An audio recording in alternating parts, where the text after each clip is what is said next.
إن الحمد لله نحمده ونستعينه ونستغفره ونعوذ بالله من شرور أنفسنا ومن سيئات أعمالنا من يهده الله فلا مضل له ومن يضلل فلا هادي له وأشهد أن لا إله إلا الله وحده لا شريك له وأشهد أن محمدا عبده ورسوله صلى الله تعالى عليه وعلى آله وصحبه وسلم تسليما كثيرا أما بعد فقد قال المؤلف رحمة الله عليه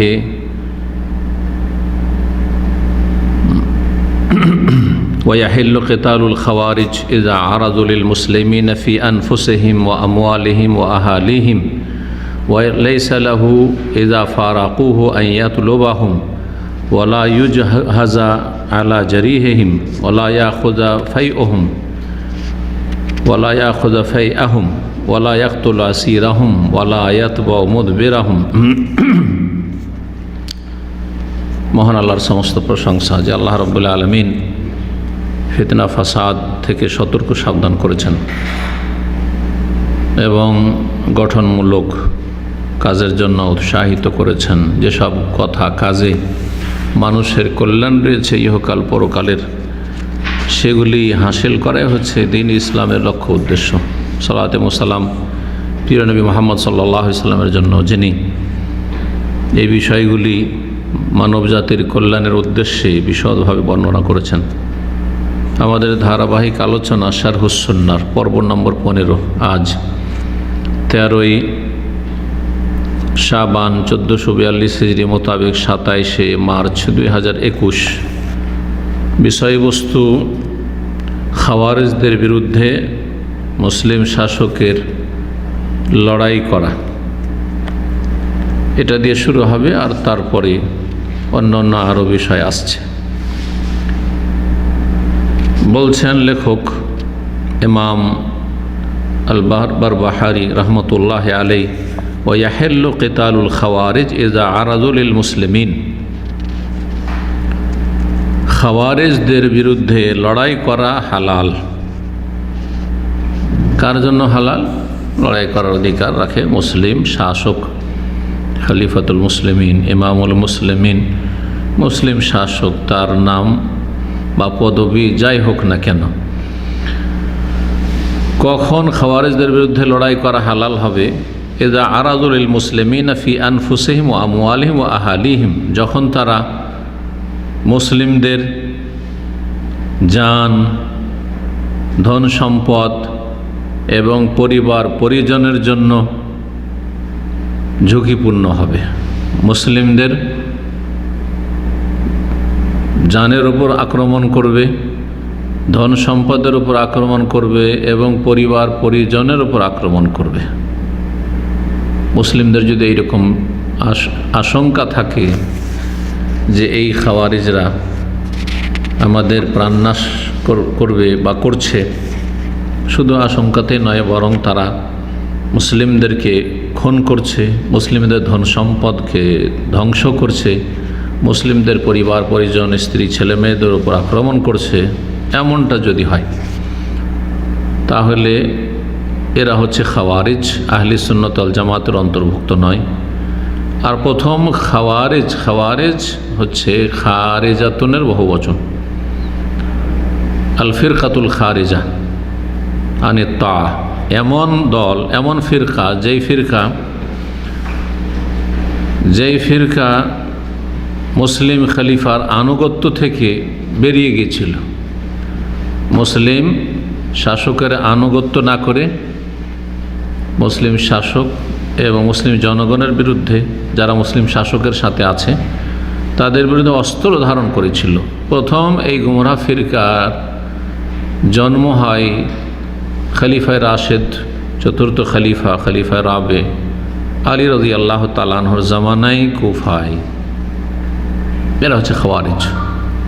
সিফিনের যুদ্ধের পরে, বিশেষ করে 36 হিজরির পরে যে সিফিনের যুদ্ধ, সেখান থেকে এই খারিজি ফিরকা বের হয়। খারিজি এই ফিরকা বেদাতি ফিরকা। অনেক আইম্মা কেন তাদের তাকফিরও করেছেন, কিন্তু সঠিক মত হচ্ছে যে খারিজিরা, জঙ্গিরা কাফের নয়, ফাসেক, খনি, মুসলিমের জন্য ধ্বংসাত্মক বিপজ্জনক এই ফিরকা, এই খারিজি ফিরকা প্রথম বেরিয়েছে আলী রাদিয়াল্লাহু তাআলার জামানায়, এবং তারা সবচেয়ে বড় সওয়াবের কাজ মনে করত, সবচেয়ে বড় জিহাদ মনে করত খলিফা রাদিয়াল্লাহু তাআলা আনহু আলী রাদিয়াল্লাহু তাআলার বিরুদ্ধে লড়াই করাকে। তারা হালাল করে দিয়েছিল আলী রাদিয়াল্লাহু তাআলা আনহু এবং তার যারা সমর্থক, তার সাথে যারা বায়াত করেছেন, তাকে যারা খলিফা মেনেছেন, তাদের রক্তকে। যুগে যুগে বিভিন্ন নামে এ খাওয়ারেজ বের হয়েছে, আর হচ্ছে, আর আছে, আর কিয়ামত পর্যন্ত থাকবে। এই ফিতনার দরজা যখন একবার খুলে যায় আর বন্ধ হয় না। যেমন হাদিসে রয়েছে ওমর রাদিয়াল্লাহু তাআলা আনহু, সেই হাদিসে যে দরজা যদি ভেঙে দেওয়া হয়, হুযায়ফা রাদিয়াল্লাহু আনহু বর্ণিত হাদিস, ওমর রাদিয়াল্লাহু আনহু শাহাদাত হচ্ছে ফিতনার দরজা উন্মুক্ত হওয়া, আর দরজা যদি একবার ভেঙে যায় তাহলে সেটা ঠিক হয় না। দরজা খোলা হইলে আবার লাগানো যায়, কিন্তু ভেঙে দিলে আর সেটা ঠিকভাবে লাগানো যায় না। তো ফিতনার দরজাকে ভেঙে দেওয়া হয়েছে ওমর রাদিয়াল্লাহু আনহু শাহাদাতের মাধ্যমে। আর তারপরে মুসলিমদের আপোষে ফিতনা শুরু হয়েছে, কলহ, বিবাদ, মারামারি, হানাহানি শুরু হয়েছে। আল্লাহ হেফাজত করে সব ফিতনা থেকে। এই ফিরকাটি গোমরাহ ফিরকা মুসলিম শাসকের আনুগত্য অস্বীকার করে, এবং মুসলিম শাসক এবং মুসলিম শাসকের যারা অনুগত এবং সহযোগী, তাদের রক্তকে হালাল করে গোমরাহ হয়েছে, বিদআতি হয়েছে। আর একটি ফিরকা ধর্মীয় রঙে রঞ্জিত, এরাও ধর্মীয় রঙে রঞ্জিত, যারা আহলে সুন্নাত ওয়াল জামাতের আকীদা মানহাজ থেকে বেরিয়ে গিয়ে পথভ্রষ্ট হয়েছে। সর্বপ্রথমে এই দুটো ফিরকা জামাত থেকে, মুসলিম উম্মার জামাত থেকে বেরিয়েছে। এই দ্বিতীয় ফিরকার নাম হচ্ছে রাওয়াফিজ, খাওয়ারিজ আর রাওয়াফিজ, রাফিজাতুনের বহুবচন, যারা ছুঁড়ে ফেলে দিয়েছিল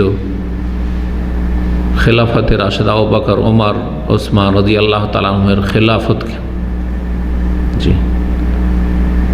এবং তাদের খেলাফতকে ইমাম জাইনুল আবেদিন, যখন এই শিয়া রাফেজিদের 12 ইমামের এক ইমাম তাদের ভাষায়, তাদের ধর্মীয় পরিভাষায়, কিন্তু তারপরে তিনি যখন প্রশংসা করেছিলেন আবু বকর, ওমর রাদিয়াল্লাহু তাআলা আনহুর, তখন তারা বলেছিল আপনার কথা মানি না, এই স্লোগান দিয়েছিল। সেই সময় তাদের সম্পর্কে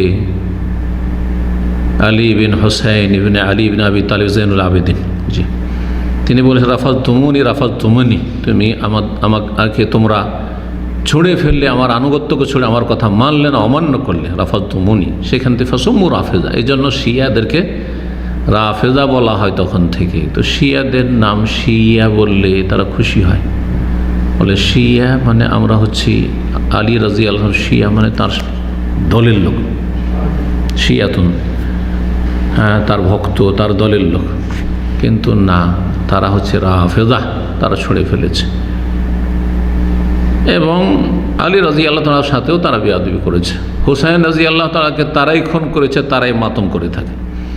এই দুটো গোমরাহ ফিরকা প্রথম বেরিয়েছে, আর তারপরে শুরু হয়েছে 73 ফিরকার পূরণ হওয়া। ধীরে ধীরে বাড়তে 73 ফিরকা হয়েছে। জাহমিয়া হইল, কাদরিয়া হইল, জবরিয়া হইল, মুতাজিলা হইল, এইভাবে বহু দল, আশায়রা হলো, মাতুরিদিয়া হইল। এইভাবে আহলে সুন্নাত ওয়াল জামাত একটি জামাত, আর বাকি সবগুলি হচ্ছে ফিরকা, 72 ফিরকা। তো খাওয়ারিজের বিরুদ্ধে মুসলিম সরকারের লড়াই করা হচ্ছে হালাল, যদি তারা মুসলিমদের জান, মাল এবং পরিবার পরিজনের জন্য ঝুঁকিপূর্ণ হয় এবং তারা আক্রমণ করে।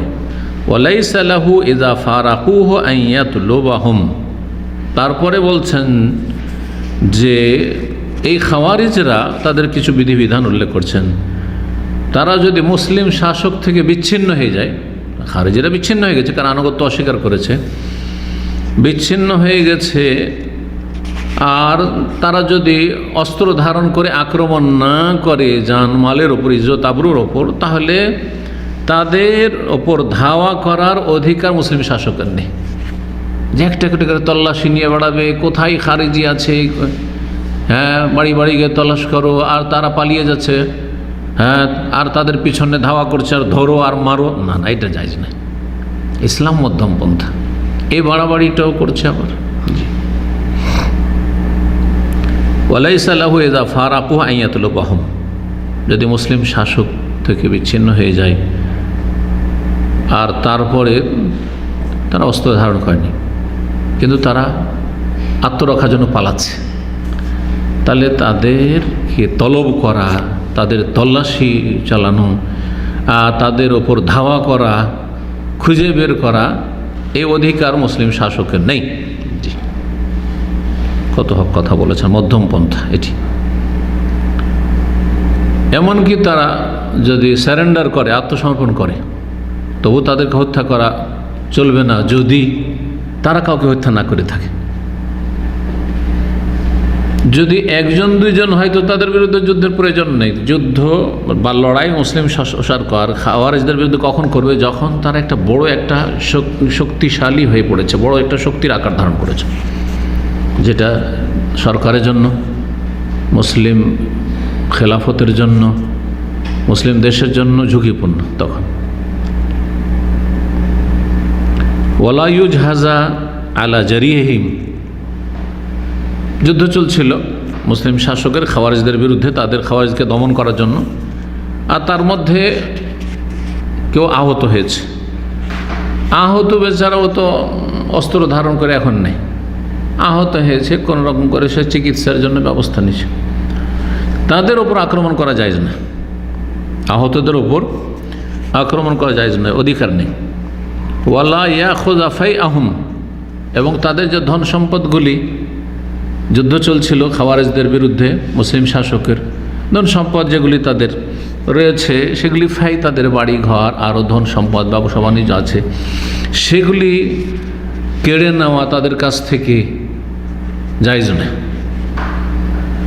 যেমন কাফেরদের ক্ষেত্রে বিধান হচ্ছে গনিমতের ধন সম্পদ, যেটা যুদ্ধের ময়দানে পাওয়া গেল লড়াই করার পরে, আর বিনা লড়াই এমনিতে ছেড়ে ছুড়ে পালিয়ে গেল, সেটা হচ্ছে ফাইয়ের ধন সম্পদ। দুটোই হচ্ছে হালাল। মা আফা আল্লাহ আলা রাসূলি মিন আহলিল কুরা ফালিল্লাহি ওয়ালি রাসূলি ওয়ালিযিল কুরবা ওয়াল ইয়াতামা ওয়াল মাসাকিন ওয়া বিস সাবিল কাই লা ইয়াকুনা দুলাতান বাইনাল আগনিয়া মিনকুম, সূরা হাশর।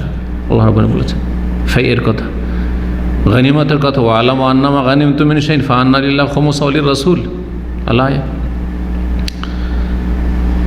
গনিমত আর ফাই যেমন, তাহলে কাফেরদের ক্ষেত্রে যে বিধিবিধান রয়েছে সেটা খাওয়ারিজদের ক্ষেত্রে প্রযোজ্য নয়। এই ক্ষেত্রে ওয়ালা ইয়াকতুল আসিরহুম, বন্দি করলো, বন্দি করার পরে প্রয়োজনে মুসলিম শাসক যদি মনে করে যে কাফের বন্দিকে হত্যা করবে তো হত্যা করবে। যেমন বদরের বন্দীদেরকে মুক্তিপণ নিয়ে ছেড়ে দেওয়া হয়েছিল, আবু বকর সিদ্দিক রাদিয়াল্লাহু তাআলা, সেটাই পরামর্শ ছিল রাসূলুল্লাহ সাল্লাল্লাহু আলাইহি ওয়াসাল্লাম, সেটাইকে যুক্তিযুক্ত মনে করলেন, ওইটাই করেছিলেন। কিন্তু ওমর রাদিয়াল্লাহু মত কী ছিল? যে এরা আমাদেরকে বিতাড়িত করেছে মক্কা থেকে, এরা আমাদের কত জুলম অত্যাচার করেছে 13 বছর ধরে, আর এরা কত আমাদের মুসলিমদেরকে খুন করেছে। সুমাইয়া রাদিয়াল্লাহু তাআলা প্রথম শহীদ করেছে, তার স্বামীকে ইয়াসিরকে শহীদ করেছে, আর কত লোকের জুলম অত্যাচার করেছে আর খুন করেছে। সুতরাং প্রত্যেকেই 70টাকে ধরে নিই, 70টাকে আমরা খুন করবো। রাসূলুল্লাহ এই পরামর্শ ওমর রাদিয়াল্লাহু তাআলা আনহুর নেননি। আল্লাহ তখন আয়াত নাযিল করেছিলেন, সূরা আনফালে রয়েছে, মা কানা লিনাবিয়্যিন আন ইয়াকুনা লাহু আসরা, নবীর জন্য এটা উচিত হয়নি। আল্লাহ বলছেন যে ইয়াকুনা লাহু আসরা, যে তার কাছে বন্দি আসবে এই কাফেররা 70 জন, ধরতে পারবে, তাদেরকে বন্দি করে নিয়ে আসবে মদিনায়, হাত্তা ইউসখানা ফিল আরদ, তাদের রক্ত প্রবাহিত না করে ছেড়ে দেবে, তাদের খুন না করে ছেড়ে দেবে, এটা ঠিক হয়নি। আল্লাহ ওমর রাদিয়াল্লাহু তাআলা আনহুর যে মতটি ছিল, পরামর্শ ছিল, সেটিকেই যুক্তিযুক্ত বললেন, সেটিকেই ঠিক বললেন।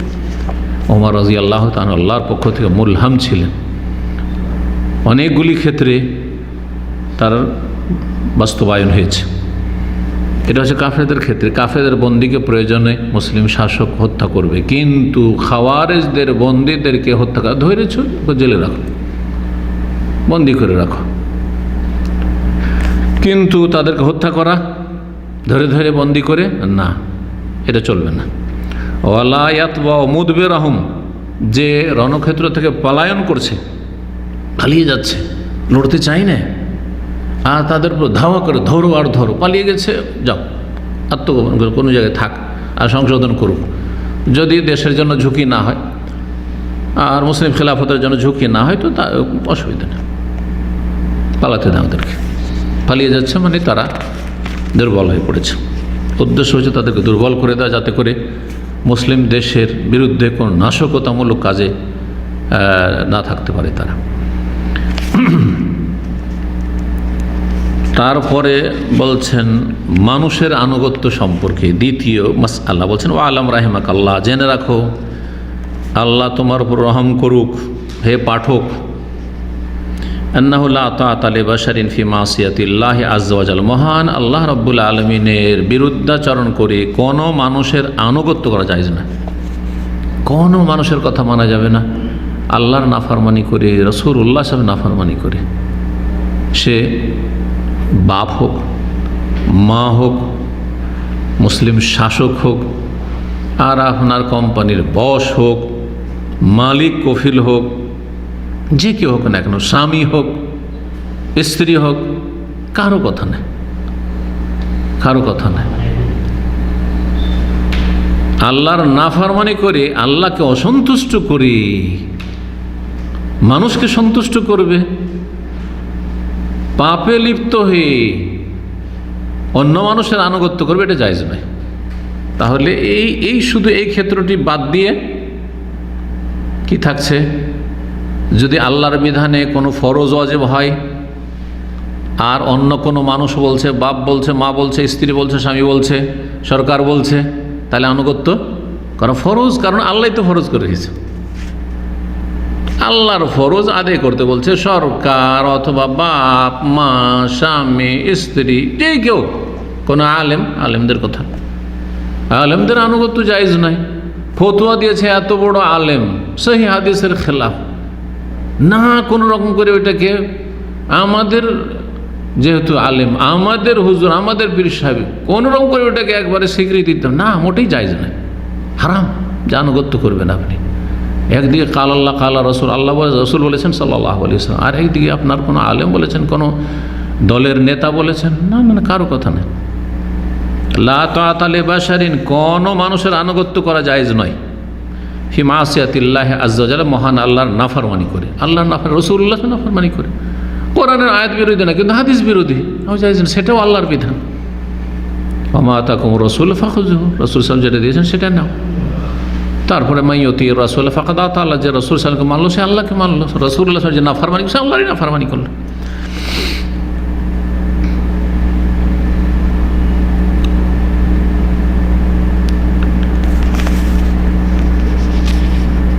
একটা ক্ষেত্র হলো তাহলে ফরজ ওয়াজিবের ক্ষেত্রে, আর একটা ক্ষেত্র হচ্ছে সুন্নত মুস্তাহাব। কাজটা ইসলামে ফরজ ওয়াজিব নয়, কিন্তু সুন্নত মুস্তাহাব, সওয়াবের কাজ, সওয়াবের কাজ, নেকির কাজ, আর সরকার করতে বলছে, করতে হবে কিনা, ইসলামে তো সেটার জন্য উৎসাহিত করা হয়েছে, সওয়াবের সুন্নত মুস্তাহাব বলা হয়েছে। বাপ মা বলছে আর সেটা সুন্নত মুস্তাহাব কাজ, করতে হবে কিনা। স্বামী বলছে, স্ত্রী বলছে, ছেলে মেয়ে বলছে, আর কেউ বলছে, আপনার বস বলছে, এই ডান হাতে পানি খাও, বাম হাতে খেও না, হ্যাঁ, এই দাঁড়িয়ে পান করছো, বসে পান করো, ঠিক আছে, সুন্নত মুস্তাহাব, যেটা সওয়াবের কাজ কিন্তু সুন্নত মুস্তাহাব, সেই ক্ষেত্র। তাহলে দুটো ক্ষেত্র হলো। তৃতীয় ক্ষেত্র হচ্ছে জায়েজ, জায়েজ কাজে, ফরজও না, ওয়াজিব না, সুন্নাত না, মুস্তাহাব না, কোনো সওয়াবের কাজ নেই, করলে নেকি নেই, না করলে গুনাহ নেই, জায়েজ কাজ, দুটোই সমান, করা না করা সমান, মুবাহ। এইরকম কাজের যদি সরকার হুকুম করে, কোনো আলেম যদি শরীয়তের বিষয় এরকম কথা বলে যে আপনার জন্য জায়েজ, আনুগত্য করেন, জায়েজ বলছেন, ঠিক আছে, দলিল ভিত্তিক বলছেন। আপনার বাপ বলছে এই জায়েজ কাজ করে আয়, স্বামী বলছে এই জায়েজ কাজটা করো স্ত্রীকে, তাহলে আনুগত্য করেন, কোনো অসুবিধা নেই। তাহলে তিনটে ক্ষেত্রে আনুগত্য, ফরজ ওয়াজিবের ক্ষেত্রে, সুন্নাত মুস্তাহাবের ক্ষেত্রে, জায়েজ মুবাহর ক্ষেত্রে, এগুলো ক্ষেত্রে আনুগত্য করবেন যে কোনো মানুষের, কোনো অসুবিধা নেই। একমাত্র একটা ক্ষেত্র কি থেকে যাচ্ছে, হারাম আর নাজায়েজ। হারাম নাজায়েজের ক্ষেত্রে আল্লাহ এবং রসুলের নাফরমানি করে কোনো মানুষের আনুগত্য করা চলবে না। আপনার মা বলছে, বাবা তুই হাটে যা তো। কি কাজ? বলছে জর্দা আনতে হবে আর পান আনতে হবে। জর্দা পান নিয়ে আয়। যাওয়ার জন্য একটা গুল নিয়ে আই তো, জায়েজ না? বা যা বাবা বাড়িতে কিছু নেই, চিনি টিনি নেই, যা এই যে হালুয়া রুটি তৈরি করতে সব বাড়াতে নিয়ে আই তো, জায়েজ? জায়েজ না, হারাম। আল্লাহ এবং রসুল নাফরমানি করে কারো আনুগত্য করা যাবে না। বাপ মাকে বলবেন যে আমি এটা করতে পারছি না, কফিলকে বলবেন, কফিল বলছে যে এক প্যাকেট সিগারেট নিয়ে আই, হারাম আপনার জন্য এক প্যাকেট সিগারেট এনে দেবে। সেটা ভিন্ন বিষয় যে আপনার যদি সেখানে রুজির ঝুঁকি থাকে, তার অনিষ্ট শর এত খারাপ লোক যে আপনি তাকে এই হারাম কাজটা না করে দিলে আপনার রুজি জন্য শঙ্কা আছে, আর আপনার এই রুজির মুখাপেক্ষী আপনি তাছাড়া আপনার কোনো রাস্তার সামনে প্রশস্ত দেখছেন না, সেটা তখন ইজতিরারি মজবুরি আর দারুরাত তবিহুল মাহদুরাত। মানুষ নিরুপায় হলে নিষিদ্ধ কথা কাজও ক্ষণিকের জন্য জায়েজ হয়, সবসময় না। এটা ভিন্ন বিষয়। আসল মাসাইল বললাম, লা তাআতা লিবাশারিন ফি মাসিয়াতিল্লাহি আযজা ওয়াজাল মান কানা মিন আহলিল ইসলাম, যারা ইসলামের অন্তর্ভুক্ত। ওয়ালা ইউশহাদু আলা আহাদিন ওয়ালা ইউশহাদু লাহু বিআমালি খাইরিন ওয়ালা শাররিন ফাইন্নাকা লা তাদরি বিমা ইখতামু লাহু। বলছেন যে কোনো ব্যক্তির জন্য সাক্ষী দেওয়া যাবে না কোনো ভালো আমল দেখে যে সে জান্নাতি, মন্দ কাজ দেখে সে জাহান্নামী, অথবা এই ব্যক্তি আল্লাহর ওলি ওয়ালা ইউশহাদু আলা, অথবা এই ব্যক্তি পাপিষ্ট, না, কার ওপর সাক্ষী দেওয়া যাবে না। এইরকম বাহ্যিক যতটা দেখছেন, আমি যতটা জানি এই লোকটি সম্পর্কে ভালো, এটা আলাদা কথা, কিন্তু সার্টিফিকেট দেওয়া, বিশেষ করে যারা মারা গেছে তাদের সম্পর্কে, কারণ যারা দুনিয়াতে আছে যতদিন পর্যন্ত যতটা দেখছেন ততটাই বাহ্যিক। আপনি সারা জীবনের জন্য সার্টিফিকেট দেওয়ার অধিকার রাখেন না।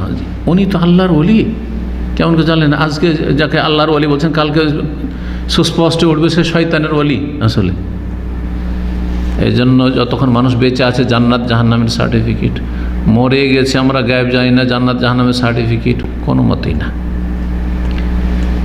কারো জন্য কোনো ভালো আমলের কারণে অথবা মন্দ আমলের কারণে কোনো রকমের সার্টিফিকেট বা সাক্ষী দেওয়া যাবে না। ফাইন্নাকা লা তাদরি বিমা ইখতামু লাহু, কারণ তুমি জানো না যে তার সমাপ্তি কিসের উপর হবে, কিসের উপর যে যাবে। কত লোক এক গর্ত থেকে উঠে এসে একবারে দেখা গেছিল যে কোরআন হাদিসের অনুসারী, সহি আকিদার কথা আলোচনা করে, সহি সুন্নাহর কথা আলোচনা করে, দেখা গেল যে সে একজন খারেজি। অনেক আছে। এখন স্বপ্ন আর কিচ্ছা কাহিনী শোনাচ্ছে, হ্যাঁ, বিজ্ঞান শিখাচ্ছে মানুষকে, যাকে এক সময় এক শ্রেণীর আমাদের আহলে হাদিস আলেমরাও সালাফি সার্টিফিকেট দিয়ে বসেছিল, কিন্তু তাদের অন্তরে যে ওই খাওয়ারেজদের ফিতনা আর ইখওয়ানিদের জামাতিদের ফিতনা ছিল, যার কারণে আল্লাহ রাব্বুল আলামিন কীভাবে গোমরাহ করেছে। গোমরাহিতি ছিল কিন্তু গোমরাহিকে গোপন রেখেছিল। ওমা তুখফি সুদুর আকবার। বাহ্যিক দু চারটি কথা আর আমাদের দেশের লোকেরা অল্পতে ধোকা খেয়ে যায়। কাফির রফায়দান করতে দেখে, দু তিনটে সুন্নাত করতে দেখে, আমি জোরে বলতে দেখে। বা একটা আলোচনা বলেছে যে শেখ আলবানীর নবী সাল্লাল্লাহু আলাইহি ওয়াসাল্লামের যে সালাতের ওপর যে কিতাব আছে খুব ভালো কিতাব, ওইটা পড়বেন। আরে উনি আহলে হাদিস হয়ে গেছে, দিল সার্টিফিকেট। কয়েকদিন পরে দেখা গেল যে একামতের দিন মানে রাষ্ট্রীয় ক্ষমতা নিতে হবে। আমরা বুঝি একামতের দিন, ওরা কি বুঝে? কাফের দেশে বাস করে খুব বুঝে একামতের দিন মানে রাষ্ট্রীয় ক্ষমতা। গদি দখল করলে দিন কায়েম হয়ে গেল। আর 5 ওয়াক্ত নামাজ পড়ে দিন কায়েম হয় না তাদের, কারণ আমাদের গুরুত্বই নেই তাদের কাছে। ট্রেনিং কোর্স, রমজান আসছে, শ্যাম পালন করে, শ্যাম কেয়াম এত ইবাদতবন্দি করেও দিন কায়েম হলো না, জাকাত দিয়েও দিন কায়েম হলো না, হজ করেও দিন কায়েম হলো না, হিজাব পর্দা তো দিন কায়েম হলো না। দিন কায়েম মানে ক্ষমতা দখল করতে হবে। এসব গুমরাহিতে ছিল, কেউ কেউ লুকিয়ে রেখেছিল গুমরাহি, ছুপা হয়েছিল, আর হঠাৎ করে প্রকাশ পেয়ে গেল বহু গুমরাহির মাধ্যমে। কোন একটা আরব দেশের জেলখানাতে ইমাম মেহেদী বন্দী আছে। এমন এমন গুমরাহি উদ্ভট কথা। জি, কারো জন্য এরকম সাক্ষী দিবেন না, কারো জন্য সাক্ষী দিবেন না। কত লোককে মনে করছিলেন যে তো মনে হচ্ছে আমাদেরই লোক, এ তো খুব সুন্দর কথা বলছে, তৌহিদ সুন্নতের কথাই বলছে। দেখা গেল পাক্কা জঙ্গি, পাক্কা জঙ্গি মেহমানখানাতে আছে, খারেজি, মানুষের কাছ থেকে টাকা কালেকশন করেছে, বার্মা যাবো জেহাদে চলো। আউযুবিল্লাহি মিনাশ শাইতানির রাজিম, আল্লাহ হেফাজত করুন। আজকে খবর কোরআন হাদিসের কথা বলছিল, আবার শোনা যাচ্ছে যে কাদিয়ানি হয়ে গেছে, এরকম আছে, আছে। এই জন্য কারও সার্টিফিকেট দেবেন না। তাহলে কি করবেন? শুধু নেগেটিভ বলবেন, খারাপ খারাপ খারাপ, খারাপও বলতে বলছেন না, বাহ্যিক যতটা দেখছেন ততটা বলেন, বাহ্যিক তো ভালোই, তার কথাগুলি তো ভালো। আর যে যতটা জানেন ততটা বলবেন, তার বেশি বলবেন না। আপনি 2-4 হরফ শিখেছেন, আর আপনি যদি একজন আলোচনা করছে, আপনি সব হুকুম লাগান তার উপর, আপনার হুকুম লাগার অধিকারটা কতটা এলিম আছে যে আপনি হুকুম লাগাচ্ছেন তার উপর? হুকুম লাগাবে যে হুকুম লাগার ক্ষমতা রাখে, জাস্টিফাই করার ক্ষমতা রাখে। কোনো মানুষের, সে সাধারণ মানুষ হোক আর আলেম সমাজ হোক, ভালো দেখে ভালো বলবেন না, একবারে জান্নাতি হুকুম লাগিয়ে দিলেন। মন্দ দেখে জাহান্নামে ঢুকিয়ে দিলেন, এমনও করবেন না। কি করবেন? বলছেন যে ভালো হলে তারজু লাহু, আল্লাহর কাছে ভালো আশা রাখবেন যে আল্লাহ আশা করি এর ভালোই করবে। ওয়া তাখাফু আলাইহি, আর তার জন্য আশঙ্কাও করবেন। খারাপ যদি দেখছেন যে এই লোকটার চালচলন খারাপ, অনেক ভালো দেখছিলাম কিন্তু কিছু চালচলন খারাপ দেখছি, জাহান্নামে ঢুকায়েন না, ভয় করে যে আল্লাহ হেফাজত করুক, কোন খারাপ দিকে যাচ্ছে, কিন্তু আল্লাহ হেফাজত করুক। আশাও রাখবেন আল্লাহর কাছে, আর ভয়ও রাখবেন। ওয়ালা তাদরি মা ইয়াসবিকু ইনদাল মউতি ইলাল্লাহি মিনান নাদাম, আর তুমি জানো না যে মৃত্যুর সময় যে আল্লাহর দিকে যাচ্ছে, তখন তার কি অবস্থা হচ্ছে। মা ইয়াসবিকু কোন দিকে যাচ্ছে, কোন গতিতে যাচ্ছে। হতে পারে মৃত্যুর পূর্ব মুহূর্তে সে তওবা করে সংশোধন হয়ে গেছে, আবার হতে পারে অনেক ভালো ছিল বাহ্যিক, মৃত্যুর সময় গুমরাহির শিকার হয়ে গেছে শেষখানে, জানো না শেষ অবস্থা হয়তো।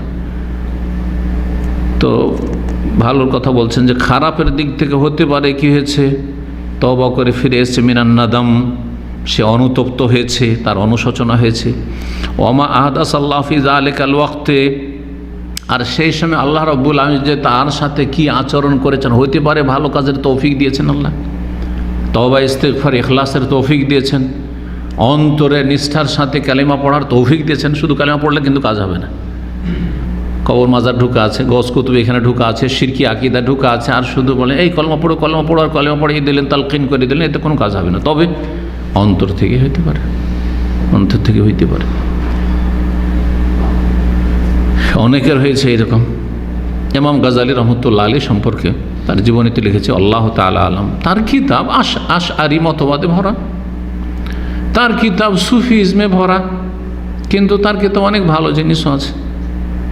ইহা উলুমউদ্দিন বা ইহা উলুম, এই কিতাবটি বাংলায় অনুবাদ করেছে, কারণ বাঙালিরা তো সুফি প্রধান, বাঙালি আলেম সমাজের অধিকাংশ তো সুফি, পীর মুরিদিতে বিশ্বাসী, যার ফলে ইমাম গাজালির কিতাবাদি অনুবাদ করেছে, বড় বড় কিতাব অনুবাদ করেছে। তো ওনার জীবনে এই 2 রকমের বিভ্রান্তি ছিল। এখন আশআরি মতবাদের আসমা সিফাতের ক্ষেত্রে বিভ্রান্তি, আর আরেক ক্ষেত্রে সুফি ইজমের ক্ষেত্রে তাসাউফের এবার বিভ্রান্তিকর গুমরাহি আকিদা ছিল। কিন্তু শেষখানে ইন্তেকালের পূর্ব মুহূর্তে তিনি বড় আক্ষেপ করে, ইন্তেকালের পূর্বে খুব আক্ষেপ করেছেন যে হাই যদি এসব না করে আমি সহিহ বুখারী মুসলিমের খেদমত করতাম। বুকে ধারণ করেছেন সহিহ বুখারীকে। তো কি জানি হইতে পারে যে উনি পুরোপুরি তওবা করে সংশোধন করে নিয়েছেন। সুতরাং তার আশআরি মতবাদের পরিণাম যেটা খারাপ সেটা বলবো না, হতে পারে যে ওই সব থেকে তওবা করে চলে এসেছেন। এমনকি আসল শিকড়ে চলে যান, জড়ে চলে যান। আবুল হাসান আশারি, যার মাধ্যমে আশারি মতবাদ সারা পৃথিবীতে ছড়িয়েছে, তিনি শেষ জীবনে একটা কিতাব লিখে দেন, আল এবানা ফি উসুলিদ দিয়ানা বা আন উসুলিদ দিয়ানা। তাতে স্পষ্ট করে দিন সালাফদের আকীদা, আগের যতগুলি আকীদা তাহলে বিভ্রান্তি ছিল সব নাকচ করে দিয়েছেন, তিনি নিজের সংশোধন করে নিয়েছেন। কিন্তু মানুষেরা গুমরাহির উপর থেকে গেছে। এ হচ্ছে অন্ধভক্তির ফলাফল।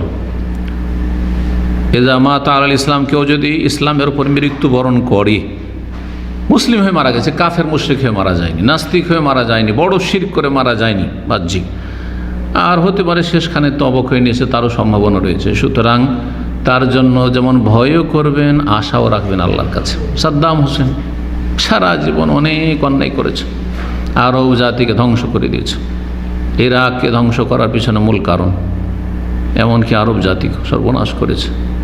আল্লাহ এত বড় শক্তি দিয়েছিল ইরাককে, আর এত ধন সম্পদের অঢেল নিয়ামত দিয়েছিল। ইরাকের কারেন্সির দাম কুয়েতের চাইতে বেশি ছিল। পৃথিবীর মধ্যে কুয়েত সবচেয়ে মূল্যবান কারেন্সি, তাই না? এখন একটা দিনারে কত হয় জানেন? কয় রিয়াল হয়? 14 রিয়ালের কাছাকাছি, 14 রিয়ালের কাছাকাছি। চিন্তা করেন তাহলে, হিসাব দেন তাহলে। আর 1 রিয়ালে বাংলাদেশে কত টাকা? 23-24। তাহলে দেখেন যে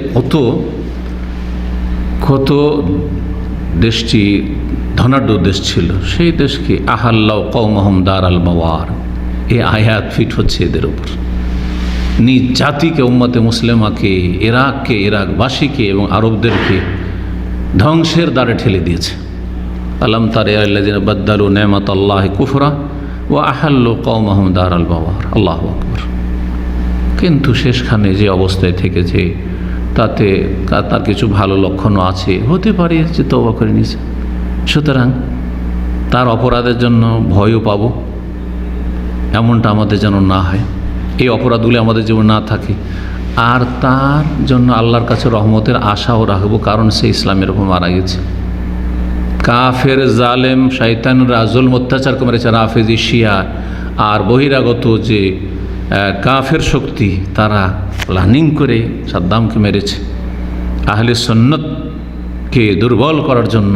সুতরাং আমরা তার জন্য রহমতের দোয়াও করব এবং তার জন্য আল্লাহর কাছে রহমতের আশাও রাখবো। এই জামাত, কারণ ইসলামের মারা গেছে আমাদের কাছে বাহ্যিক।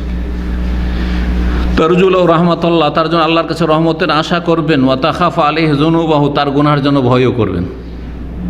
পরের জন্য যদি এত করতে হয়, আল্লাহর কাছে রহমতের আশাও রাখবেন আর ভয় রাখবেন, তো নিজের চরকায় কত তেল দিতে হবে, নিজের গুরুত্বটা আরও বেশি দিতে হবে। কারণ আপনাকে আগে জাহান্নাম থেকে বাঁচতে হবে, আগে জান্নাতে যাওয়ার ব্যবস্থা করতে হবে। দুনিয়ার কথা পরে চিন্তা করেন। ও আনফুসাকুম ওয়া আহলিকুম, তারপরে নিজের স্ত্রী ছেলে মেয়েদের ক্ষেত্রেও আল্লাহ বলছেন আগে নিজেকে বাঁচাও জাহান্নামের আগুন থেকে, তারপরে আহল, স্ত্রী ছেলে মেয়েকে, তারপরে অন্যদের কথা চিন্তা করো। ওমা মিন যামবিন ইল্লা ওয়ালিল আবদি মিনহু তাওবা, এমন কোনো গুনাহ নেই যে গুনাহ থেকে বান্দার জন্য তওবার সুযোগ নেই, যতই বড় অপরাধ করুক না কেন, যতই বড় অপরাধ করুক না কেন। ফেরাউনের সামনেই তওবার দরজা খোলা ছিল, যদি ওই দরজা দিয়ে একবার ঢুকিয়ে যেত, কিন্তু ঢোকেনি। আবু জাহালের সামনেও এই দরজা খোলা ছিল। দুনিয়ার যে কোনো কাফের, ফেরাউন যুগে যুগে যত ফারায়না এসেছে আর আসবে, সবার সামনে তওবার দরজা খোলা আছে, কিন্তু সেই দরজা দিয়ে ঢোকার চেষ্টা করেনি, সেই দরজাকে নক করার চেষ্টা করেনি। ভাগ্যবান ওই সব লোকেরা, যতই অপরাধ হয়ে যাক না কেন, যা হয়ে গেছে অতীতে করার কিচ্ছু নেই, এখন এই তওবার দরজা দিয়ে যদি তাড়াতাড়ি প্রবেশের চেষ্টা করে, সুযোগ আছে। যতক্ষণ মৃত্যুর মুহূর্ত ঘনিয়ে না এসেছে, তওবার দরজা বন্ধ না হয়েছে। তওবার দরজা বন্ধ হয়ে যাচ্ছে, ঠিক ওই সময় ফিরআউন বলছে আমানতু আন্নাহু লা ইলাহা ইল্লাল্লাযী আমানাত বিহি বানু ইসরাঈল ওয়া আনা মিনাল মুসলিমিন, আমি ঈমান নিয়ে আসছি, তওবা করছি সেই এলাহ, সেই মাবুদের ওপর যার ওপর বনি ইসরাঈলরা ঈমান নিয়ে এসছে, আর আমি আজকে মুসলিম হয়ে যাচ্ছি, ওয়া আনা মিনাল মুসলিমিন। আল্লাহ বলছেন যে এখন আল আন ওয়াকাদ আসাইতা কাবুল, এর পূর্বে কত যে তুমি সীমা লঙ্ঘন, বাড়াবাড়ি আর নাফরমানি করলে। তোমাকে হেদায়েতের জন্য আমি মূসা আলাইহিস সালামকে, এত বড় রসুলকে পাঠিয়েছি, আবার তোমার সাথে এমন আদবের সাথে কথা বলতে বলেছি, যাও তোমার দুই ভাই মিলে যাও, আর গিয়ে ফাকুল আলাহু কাউলান লাইয়্যিন, নরম ভাষায় কথা বলি, শ্রদ্ধা সম্মানের সাথে কথা বলি, লাআল্লাহু ইয়াতাযাক্কার, আল্লাহ তো জানছে যে ইয়াতাযাক্কার হবে না, উপদেশ নিবেই না, ভয় করবেই না, তারপরে ওই দুটো কথা বলছেন। লাআল্লাহু, হতে পারে যে সে উপদেশ নেবে, আও ইয়াখশা, অথবা আল্লাহকে ভয় করবে। লাআল্লাহু ইয়াতাযাক্কারু আও ইয়াখশা, আল্লাহকে ভয় করবে। আল্লাহর ইলম আছে যে ও ভয়ও করবে না আযাবকে, পরিণতি, ভয়াবহ পরিণতিকে, আর সেই ঈমানও নিয়ে আসবে না, উপদেশও নেবে না। তারপর তোমার কাজ তুমি করো মূসা, তোমার কাজ তুমি করো, আর তৌফিক দেওয়া কাজ আমার কাজ, আমার কাজ আমি করব, আর ফেরাউন কাজ করব। সব নিজের নিজে আপন জায়গা থেকে কাজ করতে হবে।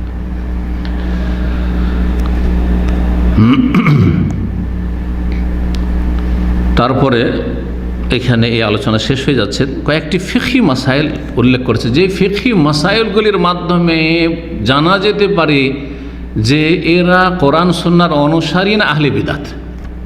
তার মধ্যে একটি হচ্ছে রজম, বিবাহিত পুরুষ বা নারী যদি ব্যভিচারে লিপ্ত হয় তাহলে তার মৃত্যুদণ্ড কি? রজম, পাথর দিয়ে সংসার করে।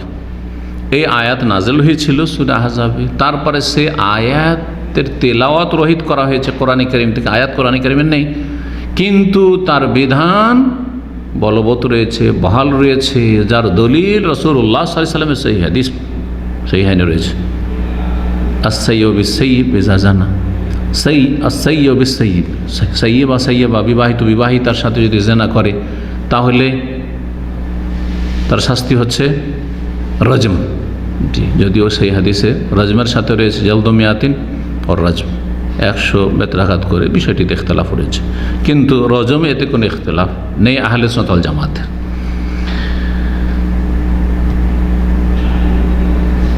ওয়াল মাসহু আলাল খুফাইন, তাই বলছে ওয়ার রাজমু হাক্কুন, রজম হচ্ছে হক, রজমের বিধান হচ্ছে হক। সুতরাং আজকে কেউ মডার্ন মুসলিম আসলো, আর বেদিন মুসলিম শাসক আসলো, আসার পরে বলছে যে যেহেতু পশ্চিমা শক্তি বলছে, ইহুদি নাসারা সবাই বলছে, মানবাধিকার বলছে, আন্তর্জাতিক মানবাধিকার, যে এই রজম করাটা হচ্ছে বর্বরতা, এটা হচ্ছে ওই মধ্যযুগীয় আইন, সুতরাং এটা চলবে না, তা আমরা উঠিয়ে দিই। এই অধিকার কারণে যে ব্যক্তি এই কাজ করবে সে কুফরি করবে। রজম হচ্ছে চিরসত্য, কিয়ামত পর্যন্ত এই শরীয়তের বিধান বহাল থাকবে। ওয়াল মাসহু আলাল খুফাইনি সুন্নাহ, আর একটি মাসালা, সেটা হচ্ছে মোজার মাসা, চামড়ার মোজাকে খুফাইন বলা হয়। এই ক্ষেত্রে আহলে সুন্নাত ওয়াল জামাতে একমত, হানাফি, শাফি, মালিকি, হাম্বলি, আহলে হাদিস সবাই বলছেন যে চামড়ার মোজার মাসা আছে। কাপড়ের মোজার মাসাতে হানাফিরা অস্বীকার করেছে, যদিও সহিহ হাদিস, কিন্তু হয়তো সেই হাদিস ইমাম সাহেবের কাছে পৌঁছেনি, মুকাল্লিদরা হাদিস বিরোধী ইমামের অন্ধ মুকাল্লিদ, কিন্তু আমরা কোরআন সুন্নাহ যেহেতু অনুসারী, সুতরাং চামড়ার মোজাতে যেমন মাসা আছে তেমন কাপড়ের মোজাতেও মাসা শরীয়ত সম্মত। চামড়ার মোজার মাসের হাদিস মোতাওয়াতির, 70-এর বেশি সাহাবায়ে কেরামগণ বর্ণনা করেছেন। এই মোজার উপর মাসা শিয়ারা ছাড়া, রাফেজি, গুমরাহরা ছাড়া কেউ অস্বীকার করেনি। তাহলে শিয়া না সুন্নি জানার জন্য একটি মাপকাঠি হচ্ছে ফিকহি মাসালা। যদি মোজার মাসাকে মানে তাহলে সুন্নি, আহলে সুন্নাত, আর যদি মোজার মাসা অস্বীকার করে তাহলে বিদাতি, শিয়াদের সাথে, রাফেজিদের সাথে রয়েছে। তাই বলছেন ওয়াল মাসহু আলাল খুফাইনি সুন্নাহ, দুই মোজার মাসা করা হচ্ছে সুন্নাত, মানে শরীয়তের বিধান। সুন্নাত মানে নবী সাল্লাল্লাহু আলাইহি ওয়াসাল্লাম আদর্শ। এখানে ও তাকসিরুস সালাত ফিস সাফারে সুন্নাহ, এইরকমই সফরে কসর করে সালাত পড়া হচ্ছে সুন্নাহ, নবী সাল্লাল্লাহু আলাইহি ওয়াসাল্লাম আদর্শ। এটি হচ্ছে উত্তম, ওয়াজিব নয়। হানাফি মাযহাবে ওয়াজিব, কসর করা মুসাফিরের জন্য ওয়াজিব শুধু হানাফি মাযহাবে, বাকি অধিকাংশ আইম্মা কেরামদের নিকটে এবং এটাই ঠিক, সেটা হচ্ছে সুন্নাত, উত্তম। কিন্তু সফরে থাকা সত্ত্বেও কেউ যদি পুরা সালাত পড়ে 4 রাকাত বিশিষ্ট, সেটাও জায়েজ।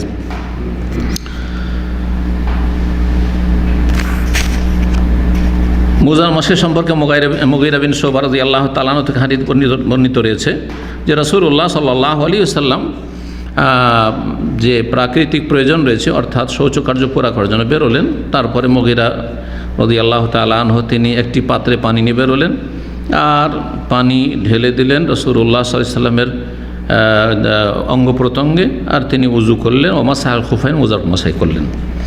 সহিহ মুসলিমে রয়েছে, সহিহ বুখারীতে রয়েছে।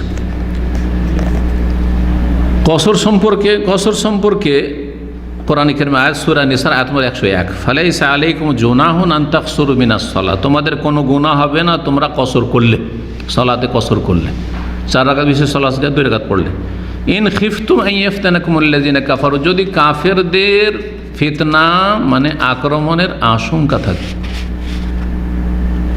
কেউ যেন এই কথা না বুঝে যে কাফেরদের, আজকাল তো মুসলিম দেশে বাস করি আর কাফেরদের কোনো রকমের আক্রমণের কোনো আশঙ্কা নেই, সুতরাং তাহলে কি কসর চলবে না?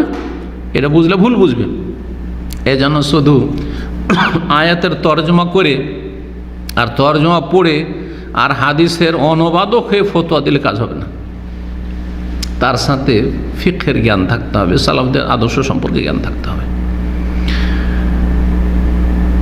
এখানে সমস্ত উলামায়ে কেরাম আহলে সুন্নাত ওয়াল জামাতের কসর শরীয়তে আছে এবং কসরের সম্পর্ক কাফেরদের অনিষ্টের আশঙ্কার সাথে নেই। অর্থাৎ কাফেরদের হামলার আশঙ্কা থাকলে কসর, এমন কথা কেউ বলেন না, না নবী না শাফি না মালিক না হাম্বলি কেউ বলে না। তাহলে কোরআনে যে বলা হয়েছে, কোরআনে যখন কোরআনের এই আয়াতটি নাজিল হয় কসরের বিধান, তখনকার প্রেক্ষাপট, তখনকার ব্যাকগ্রাউন্ডটি তুলে ধরা হয়েছে। তখনকার পরিস্থিতিটা এরকম ছিল যে যে কোনো সময় কাফের আশঙ্কা হামলার আশঙ্কা রয়েছে, দুশমনের আক্রমণের আশঙ্কা রয়েছে, তখন ওই বাস্তবতাকে এখানে তুলে ধরা হয়েছে। ইন খিফতুম আন ইয়াফতানাকুমুল্লাযিনা কাফারু, কোরআনে কারিমে এরকম নজির আরও রয়েছে।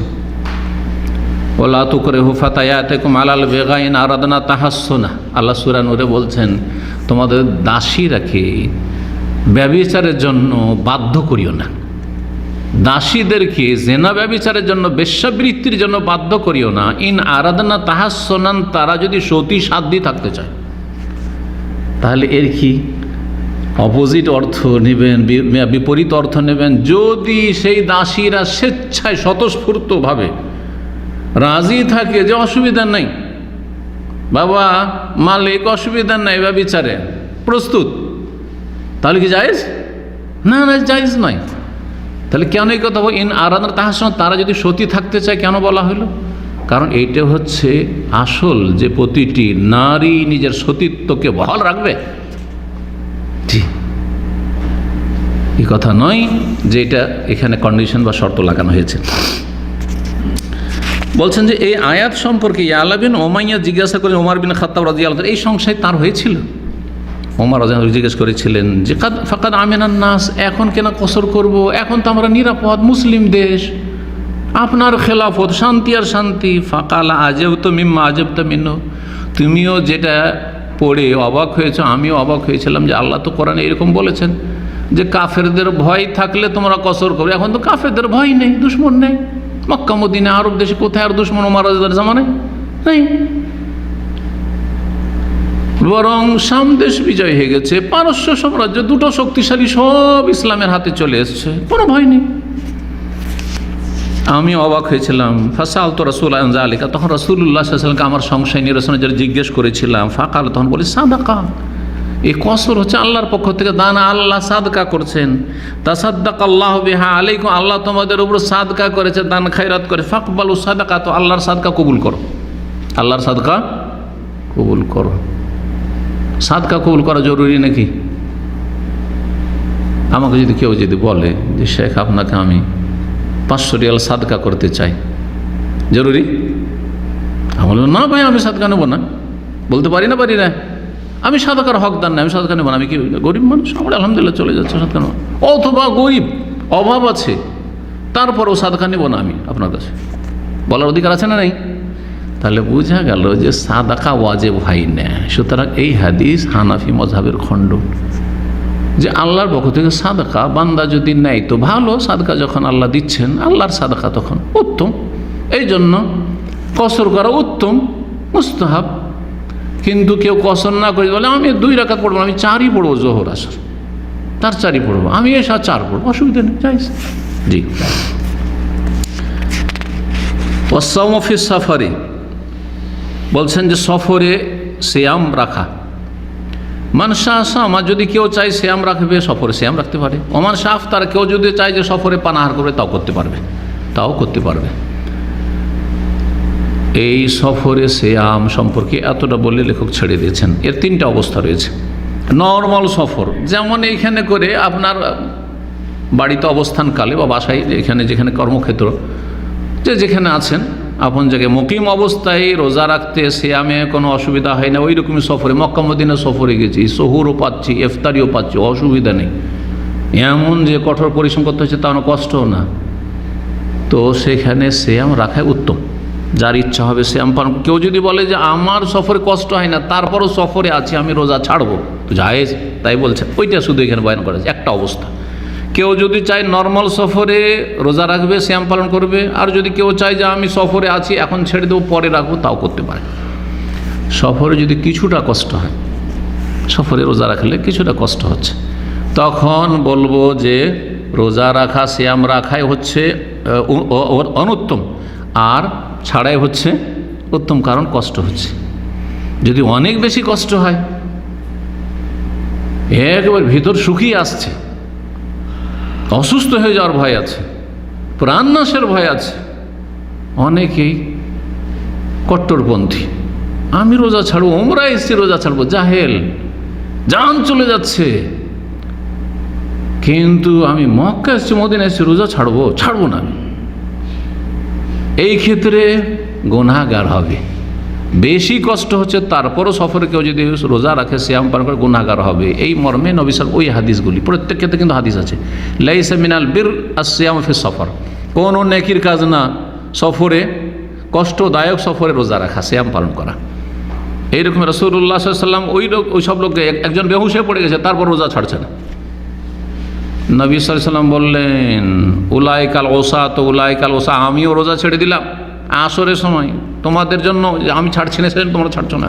তারপরেও কেউ ছাড়ছে না, বলছে এরাই নাফরমান, তো রোজা রেখেও নাফরমান। ওয়ালা বাসা বিস সালাতি ফিস সারাবিল, আর পায়জামা পরে সালাত আদায় করতে কোনো অসুবিধা নেই।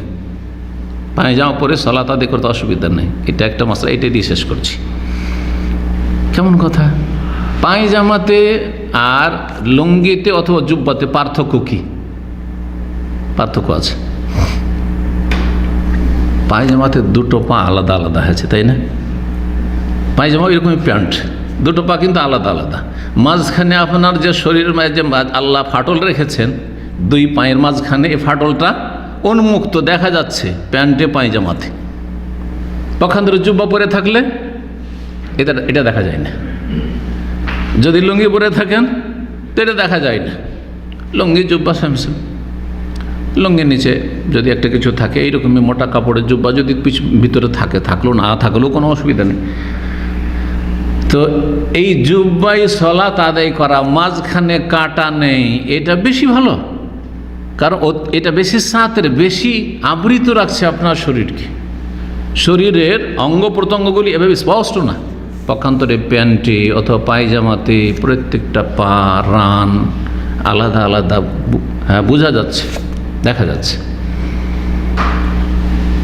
তো এই জন্য কারো আপত্তি হতে পারে যে পায়জামা পরে সালাত আদায় করা মাকরুহ বলতে পারে, অথবা ঠিক নয়।